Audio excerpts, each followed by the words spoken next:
Bodoh mestino.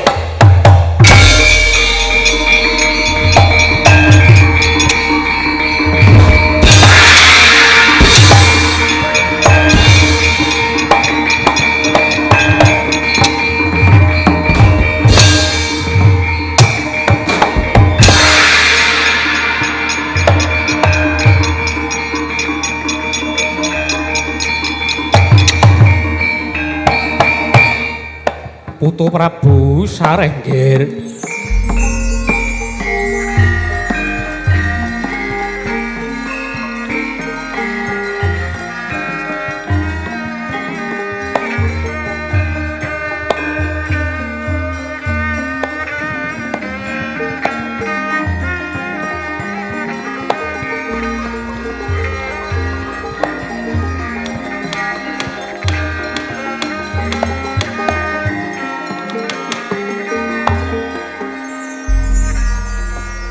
Kaget semuni para pinisepuh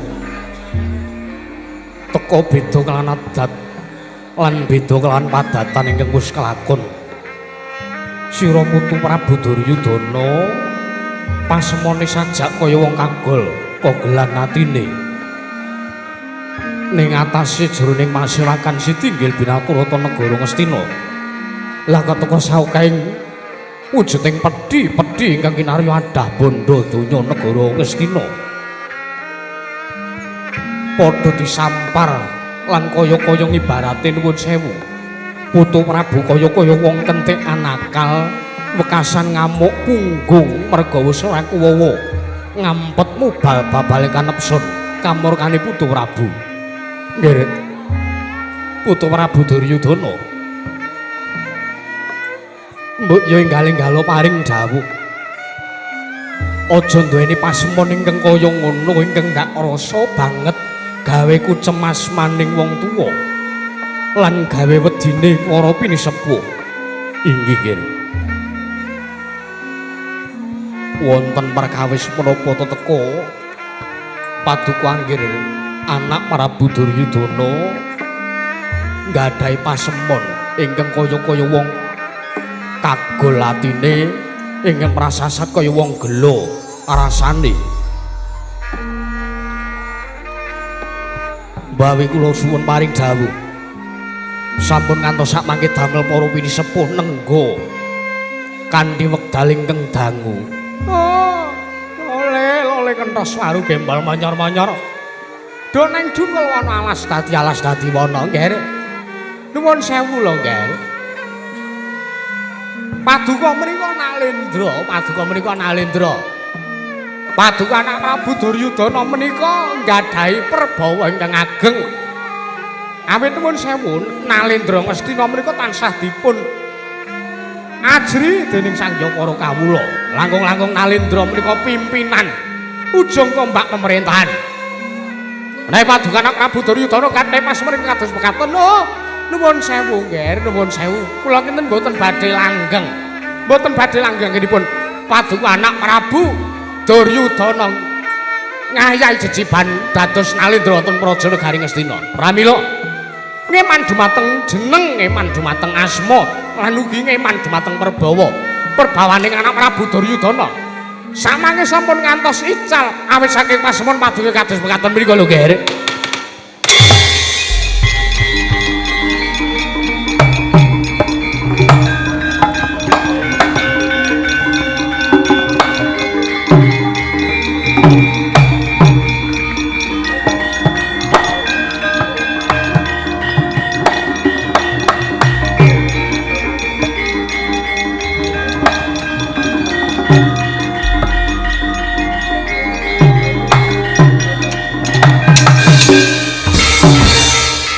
Jagat pangestu ngoro waya Bathara jagat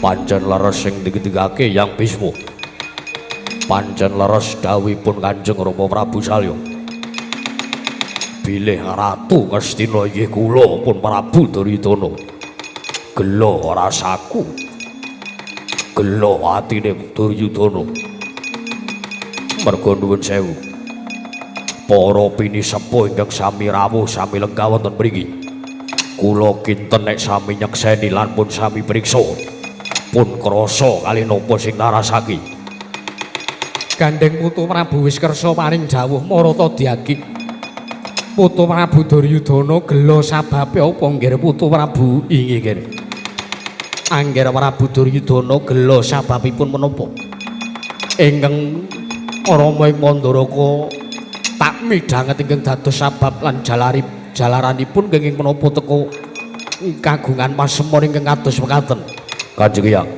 ana dawuhmu apa nggih Putu Prabu sayektosipun saknyatanipun pancen estu ingkang patungetikaken bilih Duryudana samrika gelo wonten sababipun menapa dene kula gelo mangsawang bondo-bondo sing pun padha telas brana picis sing pun entek tumpes ludes keles tanpa sisa playuning bondo menika dhateng pundi menawi boten tumuju wonten ing Tegal Kurukasetra playuning bondo menika wonten pundi menawi boten kula kanggo ragat perang mungsuh kalian para Pandhawa kaya-kaya wis ora duwe pangarep-arep Duryudana nganti wani ngentekke bondo negara Ngastina kabeh kula kuras kabeh kula enteki bondo Ngastina pun entek ludes keles tanpa sisa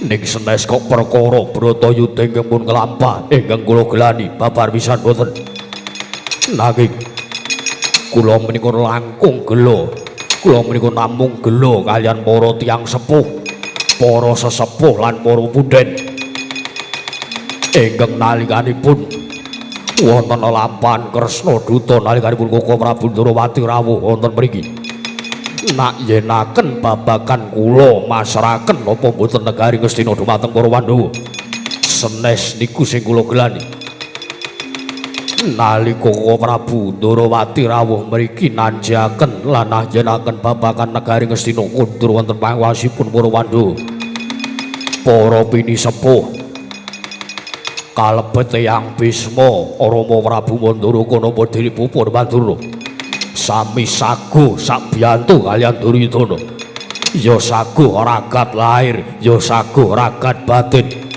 nanging nyatanipun apa nyatane mung gombal nyatane ora ana kasunyatane kula ragat perang dhewe sing jare wong tuwa-tuwa do arep ngewangi karo Duryudana malah padha ora duweni greget sakbiyantu maju ning pabaratan Tegal Kurukasetra malah do ngendondoni karepe piye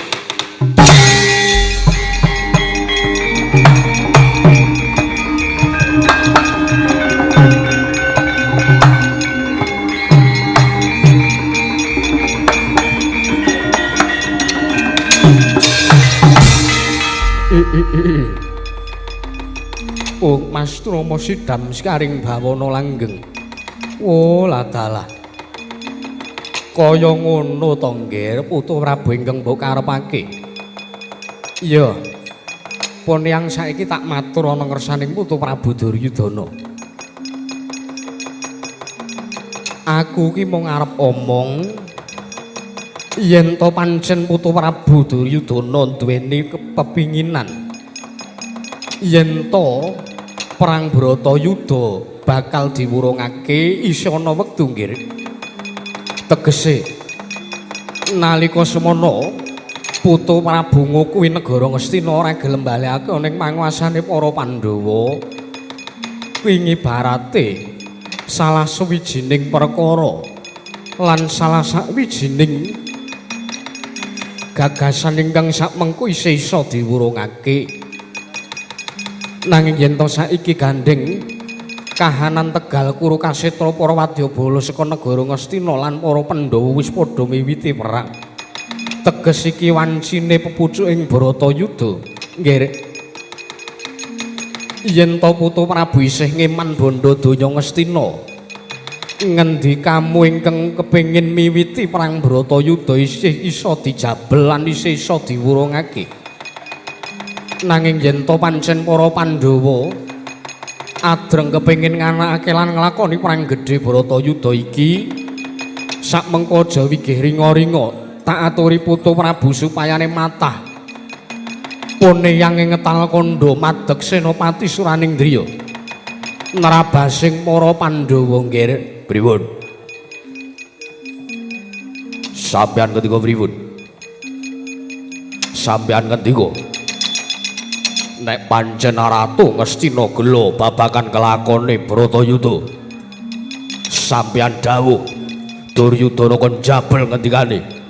Ora iso, boten saged. Kula menika Nalendra ingkang tansah netepi dhumateng darmaning Kanalendran. Sabdaning Nalendra menika kaya sabdaning Pandhita, sabda Pandhita Ratu datan kena wula-wali. Menawi ngantos kula ngorbanke jeneng kula mung perkara donya gaglakan apa lulung sik. Nanging yen to pancen sira putu Prabu kepengin murungake perang Bharatayuda kuwi bakal ana lereke nggih. Sebab ngene. Poneyang iki isih ngeman kekadangan. Sebab para Sata Kurawa lan Pandhawa iki isih padha-padha turas Barata. Isih padha-padha turas saka pratapaning Saptawarga. Nanging nek wis malah dadi kahanane kaya mangkene iki, apa mengko malah mung bebangeri? Kurawa ingkang kudune urip rukun bareng karo para Pandhawa kelakon perang apa ora sedih rasamu nggih? Apa ora lara atimu nyumurupi antarane padha karone sedulur padha nganake peperangan padha paten pinaten apa ora lara atimu? Pripun? Paduka ngendika nek nganti antarane Kurawa lan Pandhawa padha paten-patenan sampeyan takon kalih kula. Napa mboten lara atine Duryudana? Pripun? Ya pancen mangkono. Pancen niku ingkang kula angka.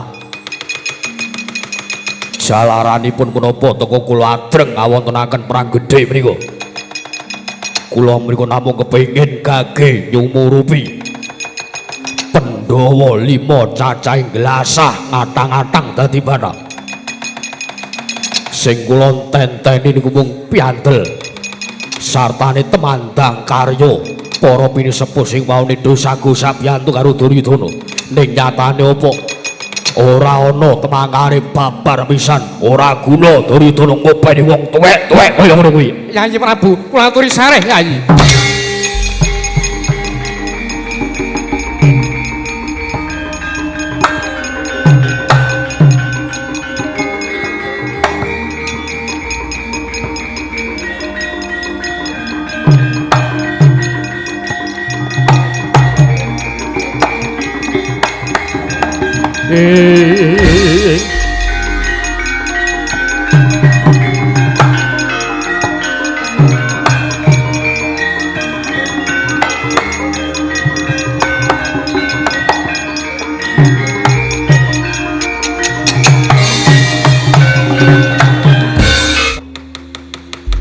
Kakang Adiwati Karna minggah wonten ing Praja Negari Ngastina wonten wigatos napa?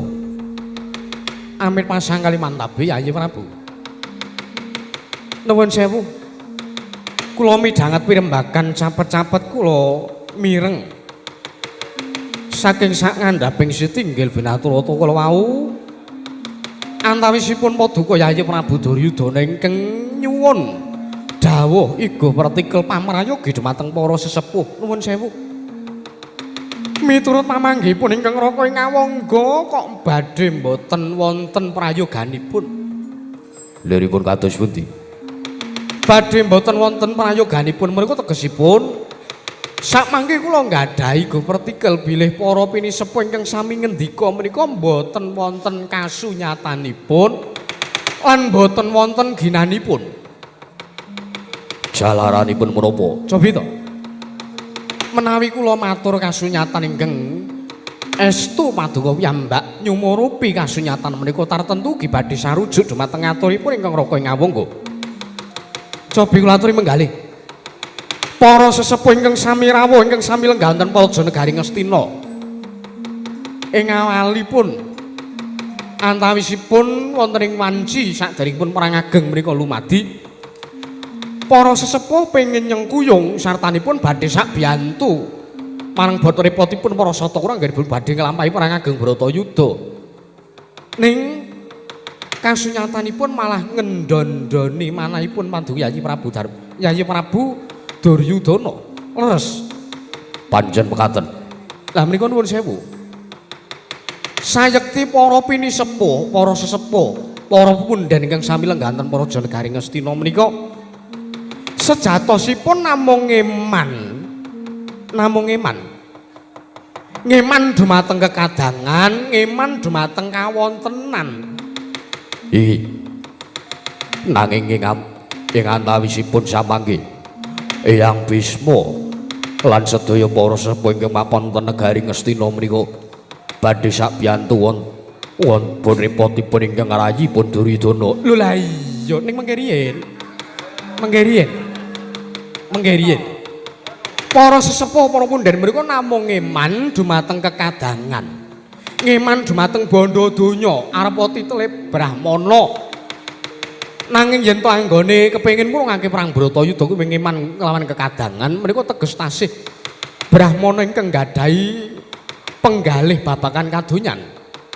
Salajengipun Cobi to para pundhen menika ingkang dipun damel piandel sing dienggo garan menika rak mung perkara anggenipun ngeman dumateng Trah Barata, ngeman dumateng para Pandhawa lan Kurawa. Nanging nuwun sewu sejatosipun menika para sesepuh ngendika kados mekaten menika namung nutupi dumateng lorekipun, namung nutupi dumateng karingkianipun lho Yayi. Awit nuwun sewu para sesepuh menika menawi badhe tumengkar karya, badhe temandang majeng wonten ing pabaratan Tegal Kuru Kasetra. Kadosta Eyang Bisma, kadosta Rama Prabu Mandaraka lan Bapa Rembandurna. Menika menawi badhe majeng wonten ing pabaratan, raganipun sampun sepuh. Kadigdayanipun menika sampun suda, sampun benten kaliyan nalikanipun taksih mudha rumiyin karna cangkemmu menengohe.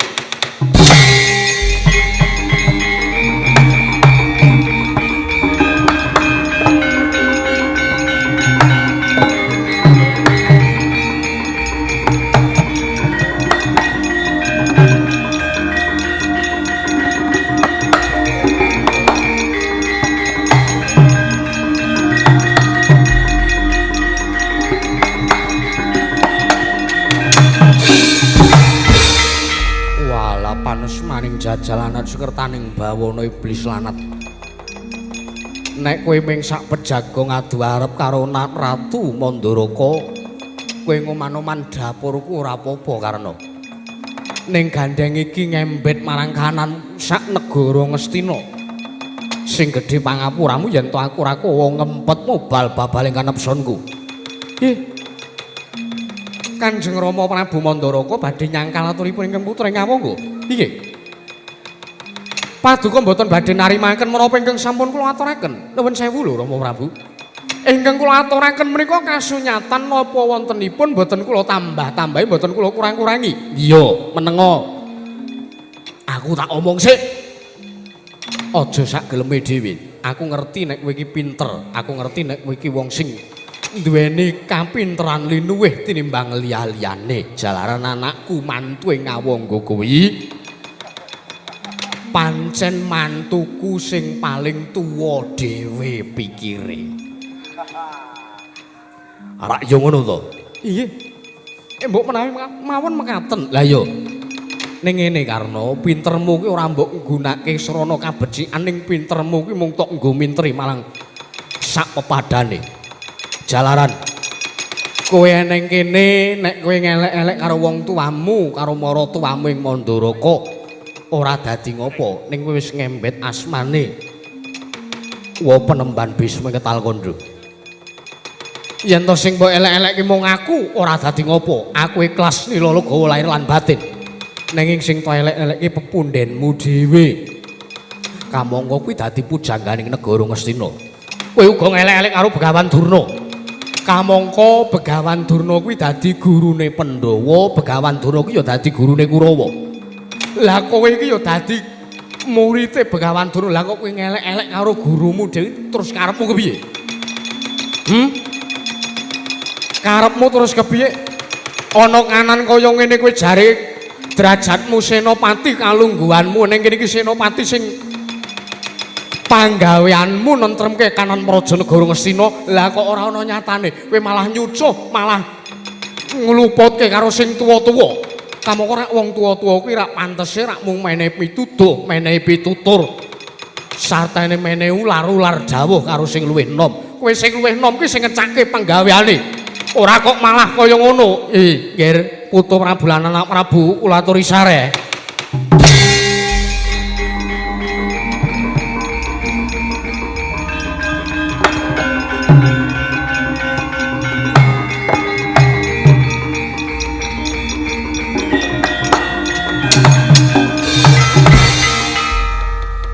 Tak kira nek mung kanggo padudon. Kamangka iki kahanan perang gedhe kaya ngene. Ana ing Tegal Kuru Kasitra wis wiwit padha gegempuran perang. Surak Mauran Manengker gumuruh wis diwiwiti dening para wadyabala Kurawa upadene saka negara Ngamarata. Putu Prabu Duryudana Wonten paring dawuh Kanjeng Hyang Bisma. Tinimbangane iki mengko mung dadi daredah. Sing perang dudu Pandhawa karo Kurawa nanging sing perang mung malah pujanggane Kurawa dhewe. Wis ya nggih padudon dipunggel semene wae. Lajeng kersanipun Kanjeng Hyang ing ngetal kandha kados pundi? Seksenana Putu Prabu lan Anak Prabu ing Mandaraka apa dene Begawan Durna lan kabeh wae ingkang padha lungguh ana ing kene. Seksenana kalamunta dina iki pun yang njaluk idi palilahe Putu Prabu Duryudana. Pun yang madeg senopati, madeg suraning driya, nerabasing para Pandhawa nggih.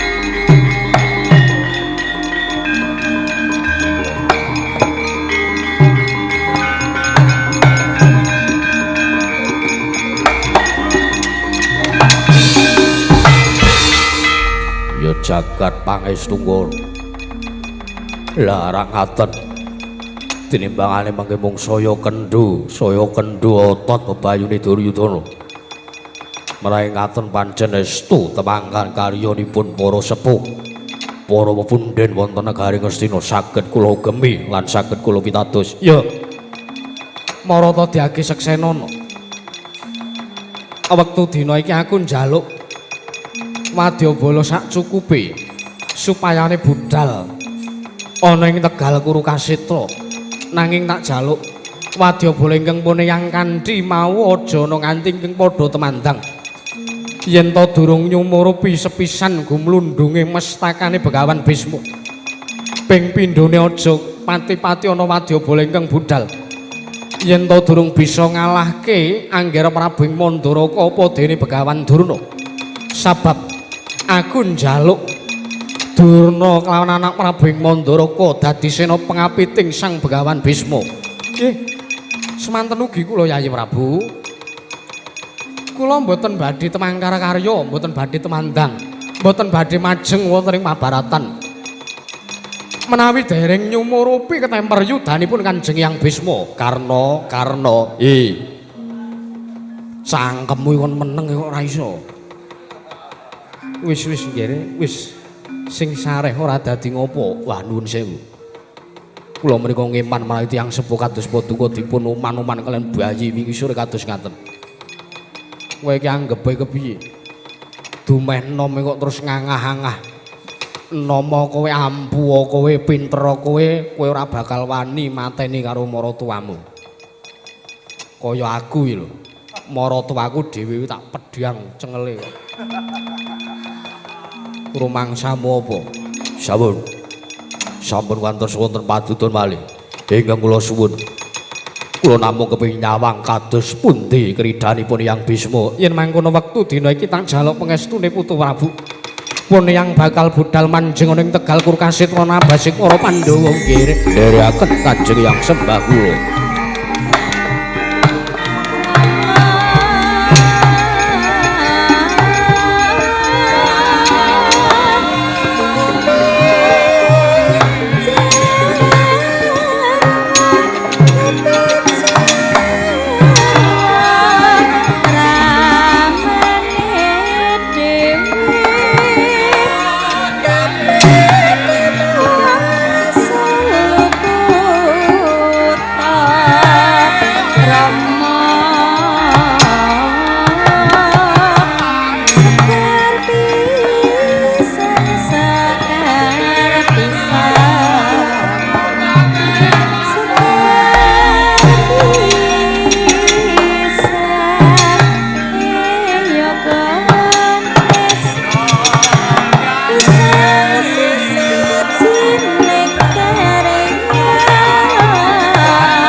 Iya.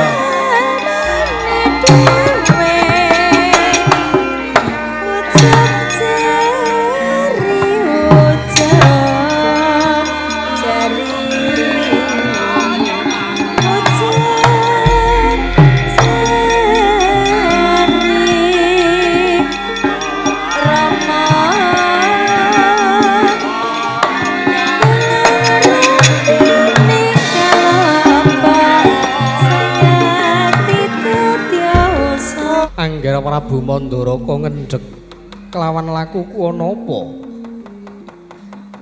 Manggirian penemban. Saderengipun para sata Kurawa bidhal wonten ing Tegal Kurukasitra, kula menika badhe nyuwun priksa. Nyuwun priksa babakan apa? Manggirian. Sejatosipun ingkang apik menika ingkang pundi? Lho, tegese antawisipun Kurawa kalian para Pandhawa menika ingkang sae Pandhawa menapa ingkang sae menika Kurawa. Lho sik. Teka Angger Prabu duweni panemu ingkang kaya mangkono sababe apa? Lho mangke riyen.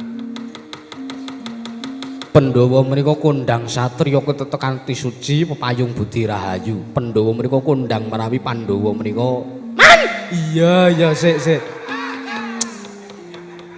Citraksi ngisro ae. Piye sengguni? Mboten. Pandhawa kuwi kondang satra ingkang jujur, satra ingkang ora tau tumindak dosa. Lah Kurawa menika saben-saben dintenipun wontenipun namung royal ngujo marang mobal babale kanepsun. Lah wonten perang Bratayuda sak mangke sinten ingkang badhe manggih pejah ingkang utama? Mengko dhisik nggih. Ngene tak jarawani. Perang gedhe Bratayuda kuwi dudu kok perang ampyak awur-awur, dudu kok perang ingkang ngrebutake derajat pangkat kalungguhan bondo donya lan sak manunggalane. Nanging perang gedhe Bratayuda kuwi pancen wis dadi kewajiban lan wis dadi kodrating jagat. Sing duwe gawe perang Bratayuda kuwi sing duwe gawe dudu Pandhawa lan Kurawa. Nanging iki jangkaning jagat. Teges ning perang gedhe Bratayuda mengko iki wis ora ngrembug babakan nista madya lan utama wis ora kanggo. Nanging bakune jroning perang gedhe Bratayuda kuwi anane mung sapa sing utang kudu nyaur, sapa sing nyilih kudu nganggo, sapa sing gawe bakal nganggo. Lan sapa sing nandur kudu ngunduh. Mula kang saka kuwi ndak kira putu anak Prabu Mandaraka dhewe ora bakal keweran babakan perang gedhe Bratayuda, ndak kira wis iso mangerteni.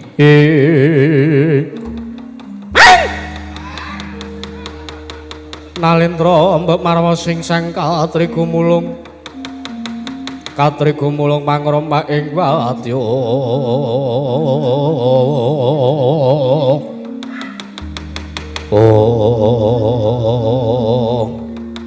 Walah.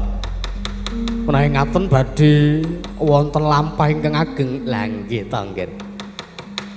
Perang ageng menika mboten ngawur tatananipun. Ya, mula kang saka kuwi sengkuni kula wonten paring dawuh penemban.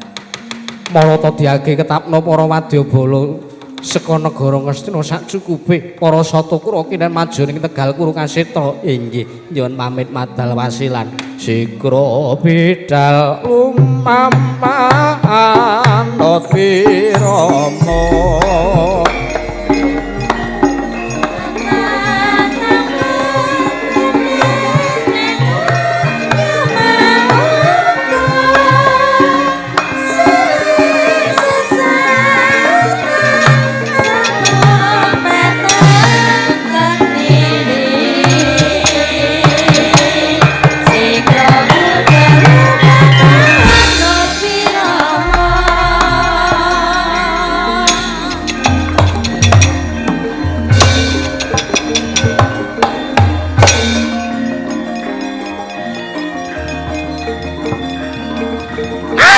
Iya.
budal Tegal Purukasito ayo budal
pamoring sukma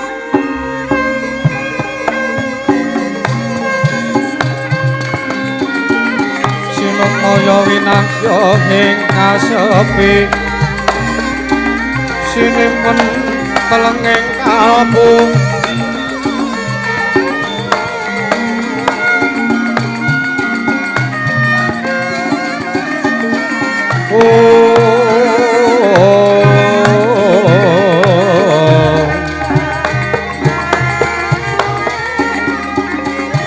pambukaning larana taleng saking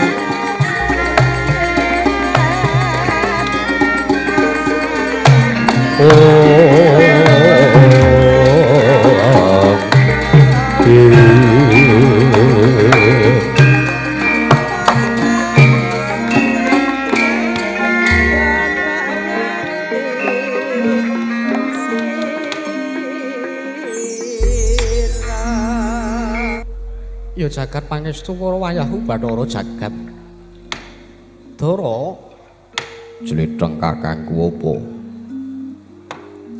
Arjuna kula wonten paringat dawuh Koko Prabu ngendhek kelawan lampah kula lanjeng ngandika paduka Kanjeng Koko Prabu anggenipun badhe nyumurupi kridaning para wadyabala saking negari ing Amarta mengsah Senopati negari Ngastina inggih menika Poneyang Bisma ing ngetal kandha teka samangke Kanjeng Koko Prabu ngendhek lawan lampahipun ingkang rayi sakloron wonten paring dawuh punapa Kanjeng Koko Prabu Jletheng kakangku yo ana paring dawuh apa teka samangka lakune Arjuna lan Werkudara mandheg ning tengah dalan kosike to Arjuna kula wonten paring dawuh ndak sawang wiwit sira Yayi budal saka negara Kamarta ana ing sak tengahing glanggung pun kakang nyumurupi cahyamu kok kaya wong ingkang duweni rasa tidha-tidha cahyamu kok pindhane kaya wong duweni rasa mangu-mangu apa gelo atimu Dimas nun mangke Koko Prabu sayektosipun ingkang rayi menika boten gadhahi raos punapa-punapa jalaran kula sampun saged nampi kodrating jagat bilih para Pandhawa kedah nglampahi perang gedhe menika. Kowe aja ngapusi karo Ratu Ndarawati lho. Mboten, kula menika jujur. Kula matur menapa wontenipun jalaran kula menika namung samapta ing gati saweging diri jalaran para Jawata sampun paring kodrat dumateng para Pandhawa bilih kedah nglampahi perang gedhe Bratayuda. Kowe arep ngapusi karo Ratu Ndarawati ya ora dadi ngopo. Ning nek iki mengko janji para Pandhawa ketemper yudane nggone mungsuh kelawan Senopati ning negara Ngastina ya kuwi ora iku jaba mung Hyang Bisma aja nyalahke pun Kakang lho. Kamangka pun Kakang iki dadi pujanggane para Pandhawa.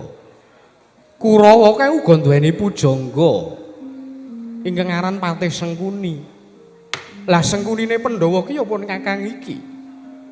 Mula mengko nek ana perkara apa-apa aja ngasi ngluputke karo aku. Aku gah melu-melu perkarane. Inggih Koko Prabu kula kemareng badhe bloko. Lah rak ngono rak ya kepenak. Inggih. Sejatosipun kula nyuwun sewu. Babakan marang Ageng Bratayuda ingkang badhe kelampan menika sareng kula penggalih, sareng kula pitang, kula gelar lan kula gulung. Ning atasipun para Pandhawa mriku namung kepengin badhe pados kamulyan tuwin kamenangan. Inggih menika menawi para Pandhawa menang badhe ngukum negari Ngastina. Nanging kenging napa mawi kedah mawi ancik-ancik dhateng para pundhen. Kadosta Kanjeng Hyang Bisma Ngetal Kandha, Bapa Penemban Durna lan para pepundhen sakmangki langkung-langkung para sata Kurawa mriku taksih kadang para Pandhawa. Duh Koko Prabu, menawi ngantos kados mekaten lampanipun lan kawontenanipun anggenipun para Pandhawa nglampahi perang Ageng Bratayuda menika sakmangke ketingal anggenipun kejem, ketingal anggenipun wengis, anggenipun murka ngangsa kepingin badhe gayuh kamukten negari Ngastina. Sakmangke Koko Prabu menawi langkung prayogi kula nyuwun perang Bratayuda dipun wurungaken kemawon Koko Prabu. Kakyatri sang kapirang uri nangkul kinembet kempet dosa ngreptaning bawana.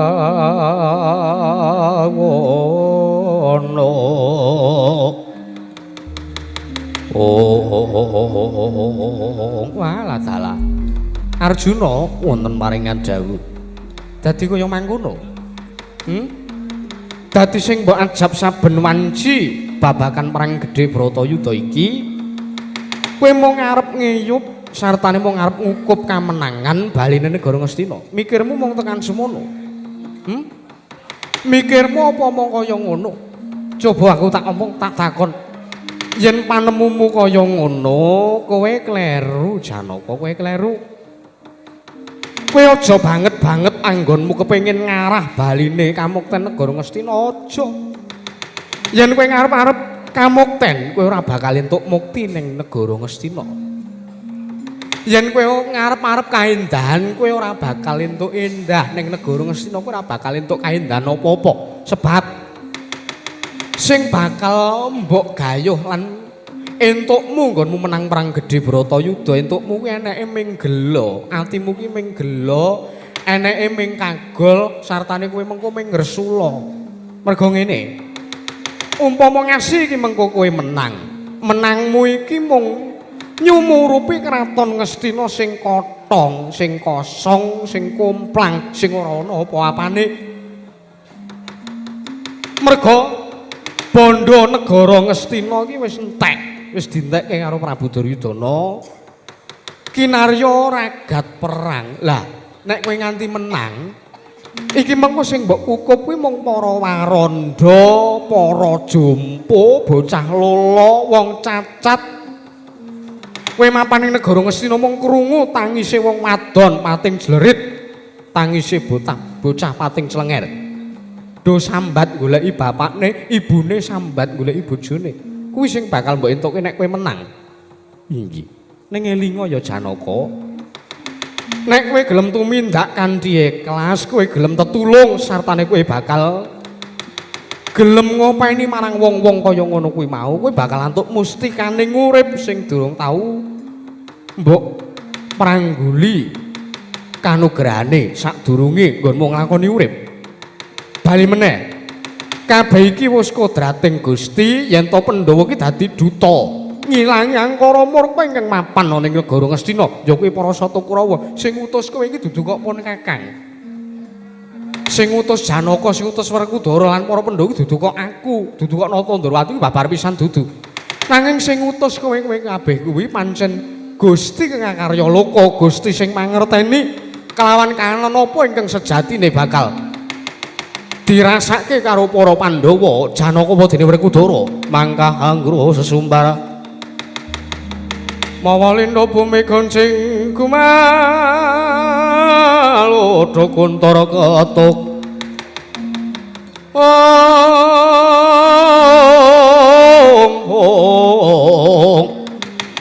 Kumalu Kuntara ketok lumembang penyukan kumambang.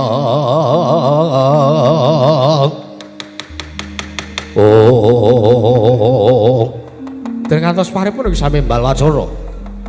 Kaya semanten Nata Ndrawati paring jalokan ingkang rayi Sang Raden Arjuna tinampi dening satria ing Madukara.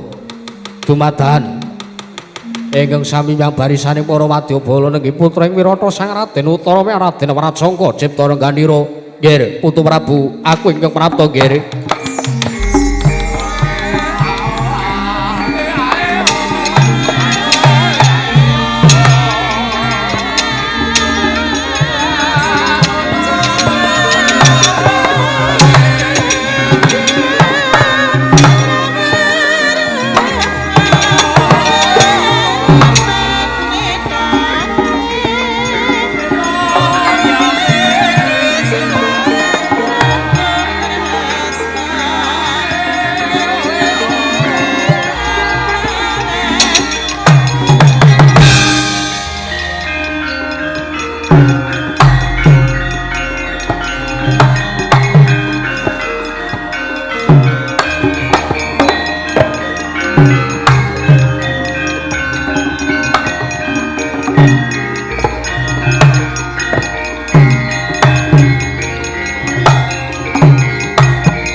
Boten mangling rawuhipun Kanjeng Eyang Utara lan Kanjeng Eyang Prasangka. Ya nggih Putu Prabu ya, Kaki Prabu Ndrawati. Kanjeng Eyang kula ngaturaken sembah bekti kula kunjuk. Ya nggih kula Janaka tak tampa. Kanjeng Eyang Prasangka. Kula ngaturaken sembah kula kunjuk. Ya nggih kula Janaka pun Eyang tampa nggih. Nuwun mangke Kanjeng Eyang. Damel kaget sutanipun ingkang wayahing Ndrawati. Teka rawuh wonten mriki wonten wigatos menapa? Putu Prabu. Wonten timbalan. Yektine nalika Kaki Prabu Ndrawati purna ngayahi gati dadi dutaning para Pandhawa sawaning Prajanagara Ngastina lan wis entuk kasil yen to perang gedhe Bharatayuda bakal kelakon.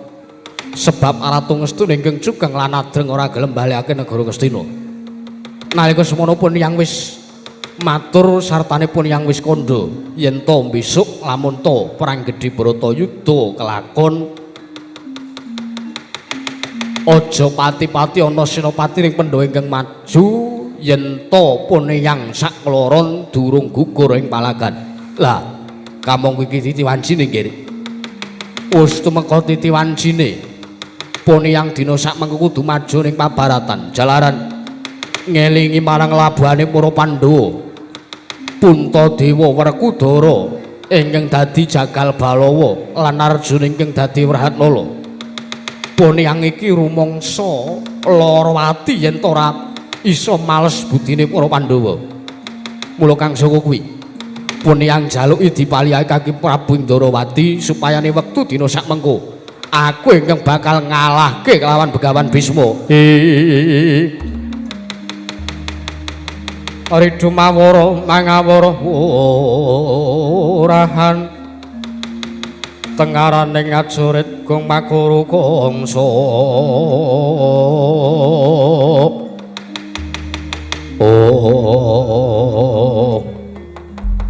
Nun sewu Kanjeng Eyang. Mboten kateges kula mboten badhe ngeparengaken mriku babar pisan mboten. Monggo menawi paduka badhe sakyantu dhumateng para Pandhawa. Nanging menapa pantes, menapa sae lan menapa trep, menapa sak trepipun ning atasipun sing ngandika Kanjeng Eyang mriku ingkang dados sesepuhipun para Pandhawa. Teka sing tuwa maju dhisik, sing enom durung temandang. Lho. Apa-apa ki rak kudu ndhisikke karo sing tuwa ta Kresna. Lho lah nggih lan ning nuwun sewu. Wonten mriki-mriki mboten gagas babakan yuswa. Menika babar pisan mboten nanging namung trepipun lan pantesipun menika ingkang Muda ingkang nom riyen kajengipun ingkang maju ben kowe arep menging kelawan Poniang ngono.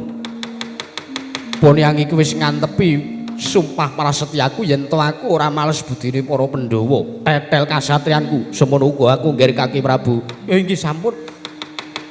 Menawi ngaten kula namung kantun nderek kemawon. Kula namung sendika dawuh jengandika Kanjeng Hyang Utara kaliyan Kanjeng Hyang Wirasangka. Yo, yen mangkono nggih. Aja ana wadyabala ingkang padha budal. Poniang sakloron wae sing bakal nebak barisane para sata kula apa dene Begawan Bisma kae. Ngatos-atos Kanjeng Hyang. Yo.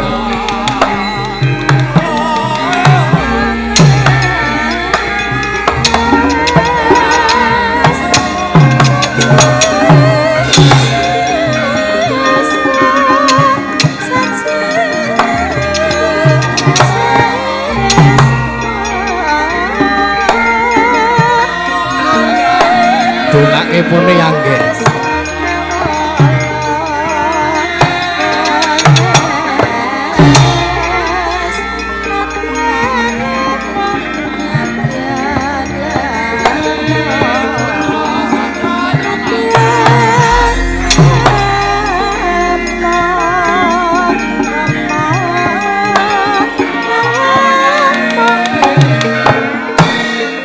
Arjuna wonten maring adawuh Dara crita kakangku apa aja mung meneng wae aja mung pendel wae kae pepundenmu inggih marata diage awat-awatana yen to mengko ngasi ketemper yudane mungsuh Begawan Bisma Arjuna apa dene Werkudara ingkang kudu maju ning pabaratan yo wis toke dawuh sidheng kakangku inggih Koko Prabu nyuwun pamit mandal Mas lan Koko Prabu.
Suramarata Jayamrata mbayan padha-padha ayo. Amuk wong Astina, amuk Senopati Kurawa. Ora pangling Kakang Premban Bisma. Ih ladalah. Lah kok teko malah ing atase sing duwe gawe perang Bratayuda kuwi Pandhawa. Sing maju lah kok teko ora pangling Yayi Raden Utara. Ora sakekan bebangal wong tuwa ora ngerti becik kowe wong tuwa ora mikir parat kudune derajatmu brahmana kowe iki pendhita kudune ngeman lan ngelekke karo para sata Kurawa luwih-luwih Prabu Duryudana sing adreng kepengin kanake perang Bratayuda kepengin nyumuruhi patine putu-putuku para bendha kowe ora ngelingake kowe malah meneng wae walah Yayi Utara tak elingke dikaya ngapa yen to pancen wis diniati lan wis adreng tak kira ora bakal bisa kelakon nggone Begawan Bisma murungake kelawan perang gedhe Bratayuda yen to wis kaya mangkene kahanane Begawan Bisma gelem ora gelem belani bumi wutah gedhe putuku ya putu Prabu Duryudana ayo aja mung kowe nanging Pandhawa kae Werkudara kon tekan kene. Aku najan tuwa nanging nek kon ngladeni bocah-bocah nom ya isih wani sartane isih kuat. Sing dadi nyatane wae, ora minggat saka pengarep aku lakon sirna margalayu Singalena marateng lalis Yayi Raden Utara.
Dadamu wae parat.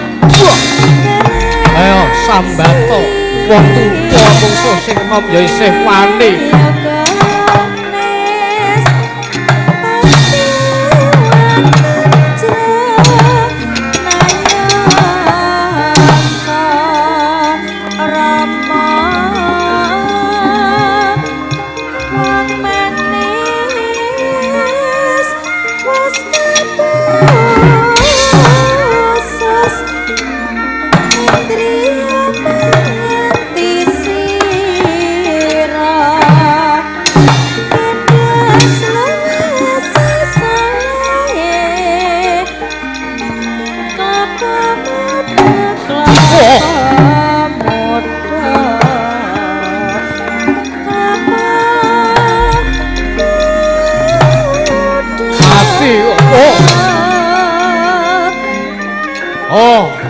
Awas kowe. Oh ayah.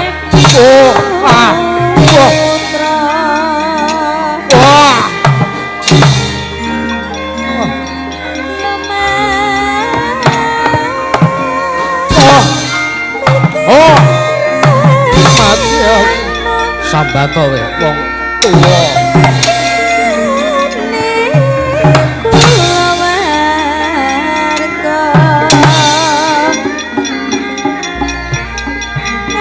Lah ngono rada maksu kok lempah.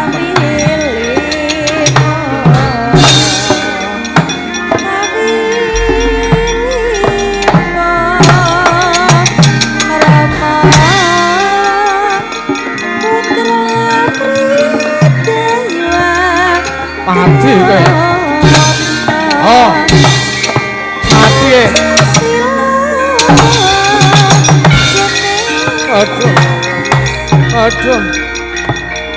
Oh. Yo.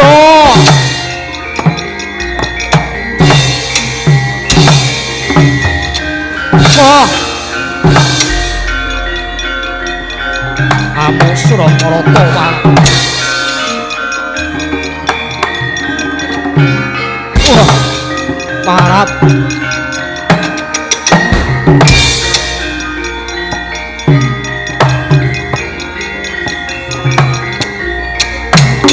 Parat perang gedhe kaya ngene Bratayuda kuwi nggunakake pernatan kudune perang ijen do ijen lah kok kowe keroyokan ora pangling merat sangka dasar Karanyata ayu walah kok kowe pancak narajang perbatang narajang wewaler perangmu keroyokan perangmu ngawur perangmu ngisruh wong tuwa kok kian wuwus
Prabu. Begawan Durna wi. Cobi to mangsawang nika mang prisani. Ning atase wonten madyaning perang Bharatayuda menika mboten parang keroyokan peraturanipun ingkang sampun dipun serat wonten ing buku. Buku apa? 1001 malam. Rumangsamu apa? Ingkang sampun dipun serat lan ingkang sampun dipun sepakati jroning perang Bharatayuda menika mboten keparang keroyokan, mboten dipun keparengaken perang siji mungsuh 5 utawi ingkang sampun dipun rusani siji mungsuh 5 menika geng-geng wonten ing game menika. Terus sirmu cobi ta menapa adil ning atasipun wa penemban Bisma menika namung ijen mungsuh utara lan Wratsangka menika napa adil? walah pancen iya Begawan Durna. Walah utara Wratsangka kuwi mbelani karo para Pandhawa moko sing gawe aturan pernatan perang gedhe Bharatayuda ki rak mung Pandhawa. Inggih. Lah kok kae teko dadi gawe aturan dhewe diterajang dhewe kae karepe kepiye? Prayoganipun kados pundi? Durna Wonten maring adhawa yen to penemban Bisma mungsuh wong loro kae mung ijin mengko Tan Muru ngomong bakal kasoran kridane. Keparengipun kowe mundya Jemparing aku ya tak mundi Jemparing.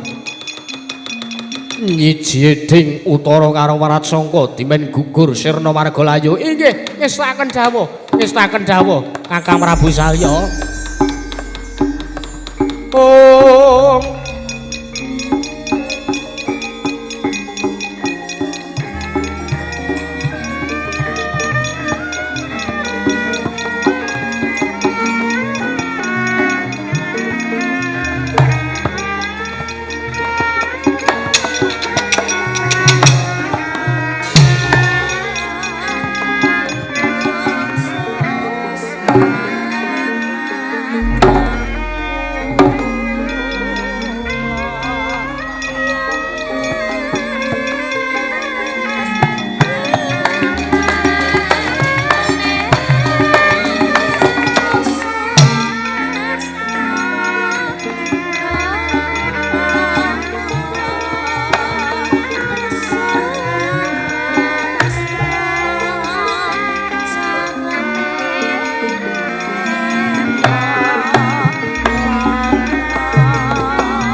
Ayo Amuk Suramarata Jayamarata Bisma Begawan Bisma kowe mungsuh putra Wirata tak ajar lah kok malah teka kowe ora mapan ana ning Tegal Kurukshetra karepmu piye? Kurawa Senopatimu wong ringkih, Senopatimu wong jiring getih Wediwati, Senopatimu wong weden ora wani ngadepi anak Wirata sing keroyokan. Mati aku.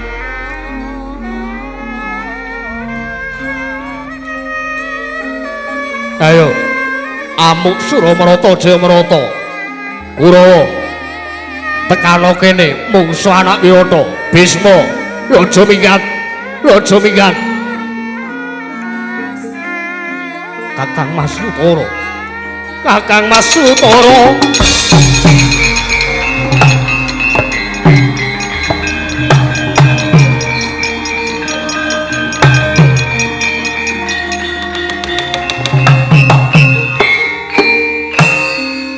lagi Kakang Mas laka teka sing adika sampun kapupuh ing rana Madyalaga dening pabaratan kamangka niat kula lan niat panjenengan menika namung badhe males budinipun para Pandhawa. Kakang Mas, sampun ngantos kula dipun tilar, sampun ngantos kula ijen wonten pabaratan. Bisma, aja kaya wong jiring getih wedi mati. Anak Wirata durung entek, anak Wirata isih kukuh, mati aku.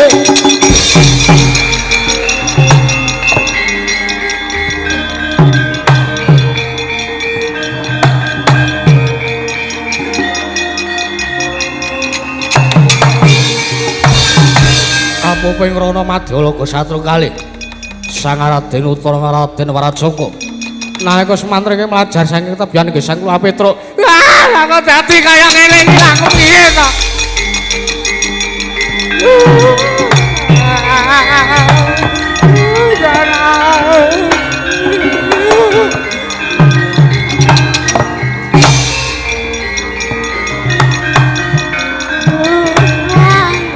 Pak iki piye Pak? Dirokti Petruk nggih.